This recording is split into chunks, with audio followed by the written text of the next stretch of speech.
காலத்தின் சுவடுகளில் அழியாத ஒரு வரலாற்றைத் தேடி இன்று நாம் ஒரு பயணம் மேற்கொள்ளப் போகிறோம். எருசலேம் நகரின் பழைய வீதிகளுக்கு அப்பால் ஒரு குன்று இன்றும் மௌன சாட்சியாய் நின்று கொண்டிருக்கிறது. சுமார் 2000 ஆண்டுகளுக்கு முன்பு ஒரு மனிதனின் தியாகத்தால் மரணம் தோற்கடிக்கப்பட்ட அந்த புனித பூமி, அன்புக்காகவும் மானுட மீட்புக்காகவும் இயேசு கிறிஸ்து சிலுவையில் அறையப்பட்ட அந்த கொல்கொதா மலை பற்றி இந்த பதிவில் ஆழமாக பார்ப்போமா?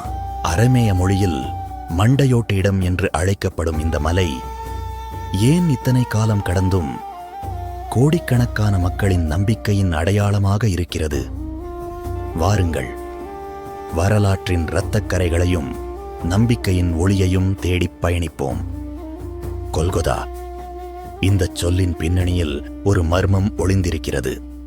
எபிரேய மொழியில் குல்கொலெத் என்பதிலிருந்து மருவிய இந்த வார்த்தைக்கு மண்டையோடு என்று பொருள். அந்த மலை மண்டையோட்டின் வடிவில் இருந்ததால் இந்த பெயர் வந்ததாக சிலரும், அங்கே மரண தண்டனைகள் அதிகம் நிறைவேற்றப்பட்டதால் இப்பெயர் வந்ததாக சிலரும் கருதுகிறார்கள்.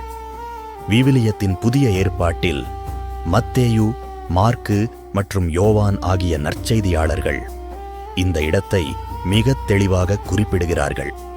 லூக்கா நற்செய்தி இதனை கால்வேரி என்கிறது. அன்றைய காலத்தில் எருசலேம் நகரின் மதில் சுவர்களுக்கு வெளியே மக்கள் அதிகமாக நடமாடும் ஒரு பிரதான பாதையோரம் இது அமைந்திருந்தது. குற்றவாளிகளை பகிரங்கமாக தண்டிப்பதன் மூலம் மற்றவர்களுக்கு எச்சரிக்கை விடுக்க ரோமானியர்கள் இந்த உயரமான இடத்தை தேர்ந்தெடுத்தார்கள். அந்த குறிப்பிட்ட வெள்ளிக்கிழமை காலை அந்த இடம் ஒரு பெரும் மாற்றத்திற்கு தயாரானது.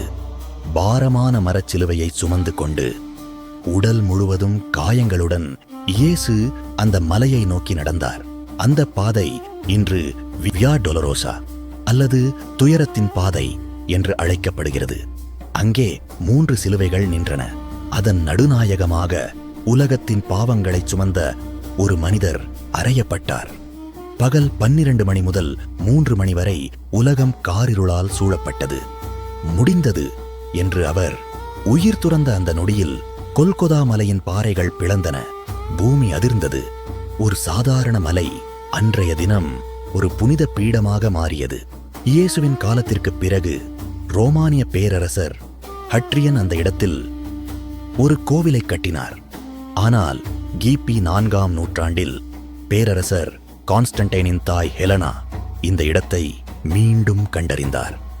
அவர் அந்த மலையை அகழ்வாராய்ச்சி செய்து இயேசுவின் சிலுவை இருந்த இடத்தையும் அவர் அடக்கம் செய்யப்பட்ட கல்லறையையும் உறுதிப்படுத்தினார். இன்று அந்த இடத்தில் புனித கல்லறை தேவாலயம் சர்ச் ஆஃப் த ஹோலி செப்பல்கர் கம்பீரமாக நிற்கிறது. இன்றும் அங்கே செல்லும் பயணிகள் அந்த மலையின் பாறை பகுதியை கண்ணாடி பேழைக்குள் தரிசிக்க முடியும். கோடிக்கணக்கான மக்கள் தங்கள் கண்ணீரால் அந்த இடத்தை புனிதப்படுத்திக் கொண்டிருக்கிறார்கள். கொல்கொதா வெறும் ஒரு மலை அல்ல, அது ஒரு தியாகத்தின் சிகரம். எங்கே மரணம் நிகழ்ந்ததோ அங்கேயே நித்திய வாழ்வுக்கான வாசலும் திறக்கப்பட்டது. கொல்கொதா நமக்குச் சொல்லும் செய்தி ஒன்றுதான்: அன்பு எதற்கும் அஞ்சாது, தியாகம் ஒருபோதும் வீண் போகாது. வரலாற்றின் இந்த புனிதமான பக்கத்தை புரட்டிய நாம் அந்த அன்பை நம் வாழ்விலும் சுமந்து செல்வோம். மீண்டும் ஒரு ஆழமான பதிவில் உங்களை சந்திக்கிறேன். நன்றி.